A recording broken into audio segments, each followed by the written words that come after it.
Внимательно читая статью Нурсултана Абишевича Назарбаева «Взгляд в будущее.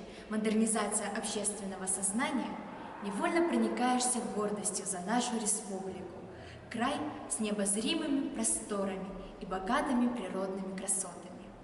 В рамках этой программной статьи во всех уголках страны начаты масштабные работы по реализации проекта духовного возрождения. И Туган Жер – одно из приоритетных направлений программы Рухани Жангору.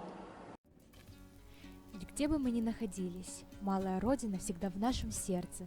Любовь к ней – основа нашего общенационального патриотизма. В целом, это шаг к серьезной краеведческой работе, которая позволяет решить практически все аспекты нравственно-патриотического воспитания. В этом случае мы узнаем об истории, культуре, природе своего края не только из книг и лекций на уроке, но и в процессе его изучения активными средствами – походы, путешествия, экспедиции, краеведческие наблюдения. Именно тогда школьники становятся увлеченными исследователями родного края, первооткрывателями исторических фактов, природных явлений. Подобные мероприятия хороши тем, что они в ненавязчивой форме вовлекают нас в культурное прошлое страны.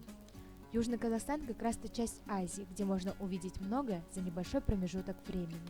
Поэтому занятия детским туризмом и краеведением – огромный эффективный источник возможностей для познания окружающего мира и воспитания личности ребенка, воспитания патриотических чувств.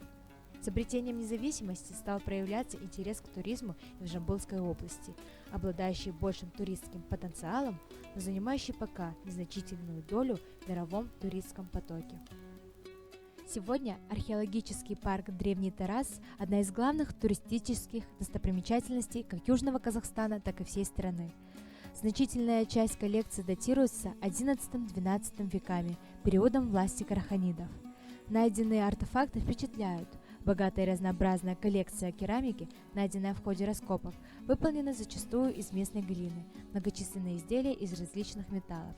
Нам кажется, что музей, воспитывая уважительное отношение к памятникам истории и культуры, со временем станет историко-культурным и научно-просветительским центром, призванным популяризировать историческое наследие.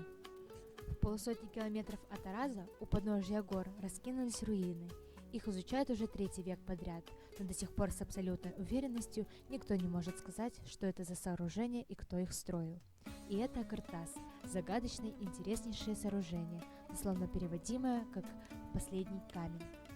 В среднегорной части Кыргызского хребта находится ущелье Шишкалы, популярное благодаря хорошим подъездным путям. Растительный мир этих мест характерен для теплого пояса Среднегорья. Тень деревьев, журчание хрустальной родниковой воды, прохлада свежего воздуха и красота горного пейзажа сделают отдых незабываемым. На наш взгляд, ни рассказы учителя, ни просмотр видеофильмов не могут дать таких ярких и живых представлений, потрясающих эмоций и впечатлений, как экскурсия. И нельзя не согласиться с Сушинским, который говорил, что день, проведенный ребенком на природе, стоит многих недель, проведенных им на учебной скамье. Примерно в 80 километров от Шымкента расположено уникальное место – загадочная и таинственная пещера под названием «Святая Белая мечеть» или просто Ак-мечеть – объект с потрясающей энергетикой. По одной из легенд в старину, на этом месте была подземная мечеть, которая являлась важным местом поклонения во всем Южном Казахстане. Музей Аксу-Жабаглы. Здесь туристы могут получить информацию о растительном и животном мире, увидеть объемный макет заповедника, всевозможные карты и даже посмотреть видеофильмы или слайды.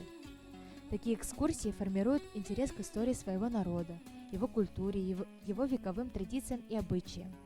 Ребенок не может чувствовать себя гражданином Казахстана, не осознав себя жителем конкретного региона, в данном случае Тараза, с его историческими, природными особенностями. Поэтому сегодня ведется краеведческая работа, нацеленная на сохранение исторического наследия, осознание целостности, идентичности, нерушимости нашего государства. Можно бесконечно превозносить достопримечательности нашего края перед зарубежными place of interest. Но одно совершенно точно – уникальные природные красоты нашего региона стоит увидеть хотя бы раз.